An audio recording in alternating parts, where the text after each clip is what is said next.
आधार की अनिवार्यता को लेकर सुप्रीम कोर्ट ने बुधवार को बड़ा फैसला सुनाया। हालांकि कोर्ट ने आधार की वैधता को तो बरकरार रखा है, लेकिन इसके साथ ही ये भी साफ कर दिया है कि आधार कहां जरूरी है और कहां जरूरी नहीं है।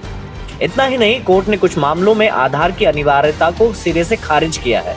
तो आइए जानते हैं आधार को लेकर सुप्रीम कोर्ट के उस फैसले के बारे में जिन्हें जानना आपके लिए बेहद जरूरी है।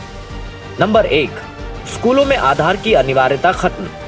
आधार पर अपना फैसला सुनाते वक्त कोर्ट ने दो टूक कह दिया कि स्कूलों में दाखिले के लिए आधार अनिवार्य नहीं रहेगा। कोर्ट ने कहा कि 6 से 14 साल के बच्चों को आधार न होने की वजह से सर्व शिक्षा अभियान जैसे लाभ से वंचित न किया जाए। बच्चों का आधार बनाने के लिए अभिभावक की इजाजत जरूरी है, जबकि वयस्क होने के बाद वो आधार को लेकर खुद तय कर सकता है। नंबर 2, मोबाइल नंबर से आधार लिंक गलत। अगर आपको मोबाइल कंपनियों की ओर से अपने नंबर को आधार से लिंक कराने के मैसेज आ रहे थे, तो अब आपको इससे हमेशा के लिए छुटकारा मिलने वाला है, क्योंकि सुप्रीम कोर्ट ने आधार से मोबाइल को लिंक करने की अनिवार्यता खत्म कर दी है। कोर्ट ने मोबाइल नंबर को आधार से लिंक करने को असंवैधानिक बताया है। नंबर 3, बैंक से आधार लिंक जरूरी नहीं। मोबाइल नंबर की तरह अब बैंक अकाउंट को भी आधार से लिंक कराने की अनिवार्यता खत्म हो गई है।